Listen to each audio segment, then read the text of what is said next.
नमस्कार, मैं रमेश कुमार शर्मा, जिला सचिव भारतीय युवा कांग्रेस वाराणसी। आप सभी लोग कैसे हैं? उम्मीद करते हैं आप सभी लोग अच्छे होंगे, स्वस्थ होंगे। जैसा कि आप सभी लोग जानते हैं, कांग्रेस पार्टी गांधी जी की विचारधारा की पार्टी है। जिस तरीके से गांधी जी सोचा करते थे, वो जैसा चाहते थे कि हमारा भारत जो है सभी जाति धर्मों को मिलाकर एक माले में पिरोकर भारत को सशक्त और मजबूत बनाया जाए, उसी हिसाब से कांग्रेस पार्टी हमेशा ही इस देश के लोगों को एक माले में पिरोकर और इस देश को मजबूत और सशक्त बनाने वाली पार्टी है। आप लोग जानते हैं, जो बीजेपी पार्टी है वो नाथूराम गोडसे की विचारधारा की बीजेपी पार्टी है। ये गांधी जी का नाम लेकर सत्ता में तो आ गए, लेकिन ये पीछे से नाथूराम गोडसे की विचारधारा से वार करते हैं। नाथूराम गोडसे की विचारधारा भारत को बांटने की थी, भारत को विभाजन करने वाली विचारधारा है और लोगों को कष्ट पहुंचाने वाली विचारधारा है। आप लोग आज देख रहे हैं, पूरे भारत में त्राहिमाम मचा हुआ है।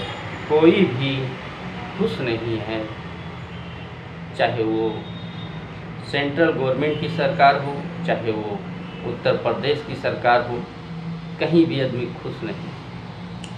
जैसा कि आप सभी लोग जानते हैं कि उत्तर प्रदेश में ग्राम प्रधानी का जो चुनाव हुआ, उस समय कोरोना अपने चरम पे था।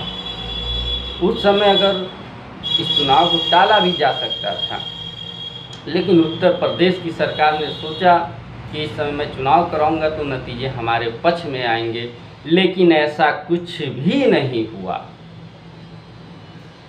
जैसा ये नतीजा चाहते थे वैसा कुछ भी नहीं हुआ, जिसकी वजह से आप लोगों ने देखा, जब ग्राम पंचायती का और ग्राम अध्यक्षी का जब चुनाव हुआ, उस समय इस सरकार ने किस तरीके से तानाशाह रवैया अपनाया और शासन प्रशासन के साथ मिलकर प्रत्याशियों के साथ बदसलूकी की गई, प्रत्याशियों के पर्चे फाड़े गए, अपहरण किए गए और प्रत्याशियों को ये बतलाया, जो वोट देने वाले थे उनको ये बतलाया जा रहा था कि आप किसको वोट दीजिए। तो आप लोग समझ सकते हैं कि हमारे देश में आज लोकतंत्र खतरे में है और उस लोकतंत्र के लिए कांग्रेस पार्टी खड़ी है। उस लोकतंत्र को ख़त्म होने के बचाने के लिए आज कांग्रेस पार्टी लड़ रही है। जैसा कि आप सभी लोगों ने देखा, किस तरीके से महिला के वस्त्र खींचे गए, बहुत ही शर्मसार करने वाली ये घटना थी। मैंने उसका वीडियो भी देखा था। तो इन लोगों को लज्जा नहीं आती है और पूरी तरीके से उत्तर प्रदेश में लॉ ऑर्डर की स्थिति पूरी तरीके से बेकाबू हो चुकी है, खराब हो चुकी है।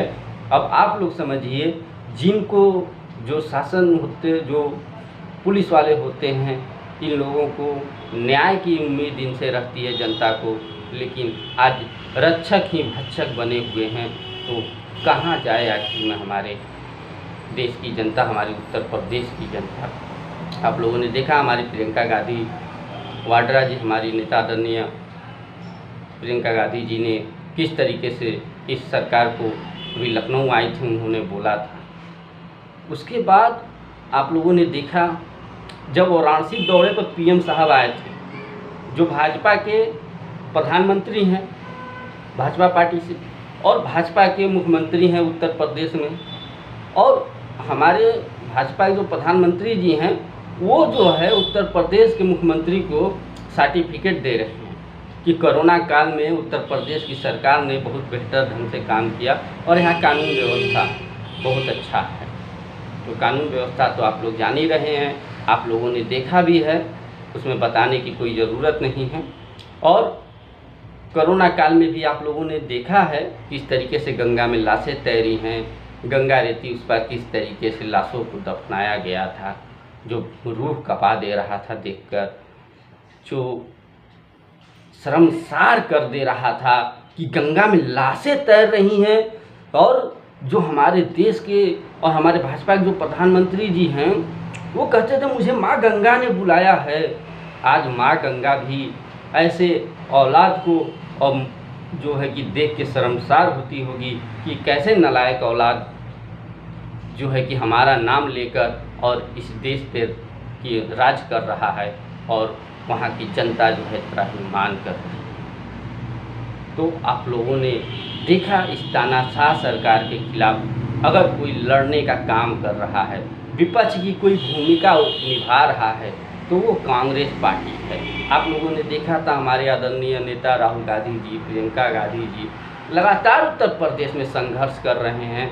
आप लोगों ने देखा किस तरीके से हाथरस और तमाम ऐसे जो जहाँ न्याय की लड़ाई हो, जहाँ लोगों के साथ अत्याचार हुआ हो, लोगों से मिलने का काम अगर किसी ने किया है तो हमारी नेता आदरणीय प्रियंका गांधी जी ने किया है और हर मुद्दे पे मजबूती के साथ भाजपा से लड़ रही है और भाजपा सरकार को झुकाने का काम कर रही है। हाथरस में आप लोगों ने देखा था किस तरीके से हुआ, फिर आखिर में ले जाकर मिलाना पड़ा। तो झुकाने का काम अगर किसी ने किया है और लड़ने का काम किसी ने किया है तो वो कांग्रेस पार्टी ने किया है। आप लोगों ने देखा जो पिछली सरकार में लोग थे उनके मुखिया तक बोल नहीं पा रहे हैं। जो बुआ और बबुआ इन लोगों के मुंह से बोली नहीं निकल रही है और ये लोग सड़क पे नहीं उतर पा रहे हैं, जबकि इनके पार्टी के कार्यकर्ताओं के साथ बदसलूकी हो जा रही है, फिर भी ये लोग सड़क पे नहीं उतर पा रहे हैं। आखिर में क्यों, क्या बात है? इस सरकार के खिलाफ लड़िए उतर कर। आप कह रहे हैं मैं उत्तर प्रदेश में सरकार बनाने जा रहा हूं, तो उत्तर प्रदेश में आप कैसे सरकार बनाएंगे?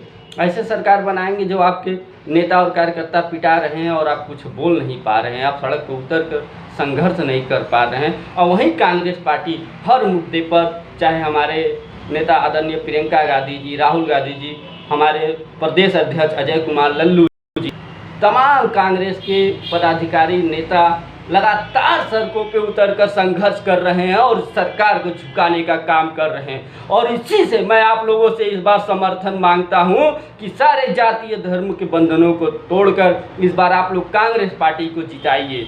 आपके हक के लिए लड़ रही है, आपके लिए आवाज़ उठा रही है और इस बार मुझे पूर्णतः उम्मीद है कि आप लोग इस बार सारे बंधन को तोड़कर जातीय धर्मों के और आप लोग कांग्रेस पार्टी को जिताएंगे और हम प्रियंका गांधी जी के नेतृत्व में उत्तर प्रदेश में कांग्रेस पार्टी अपनी सरकार बनाएगी। जय हिंद, जय भारत, वंदे मातरम।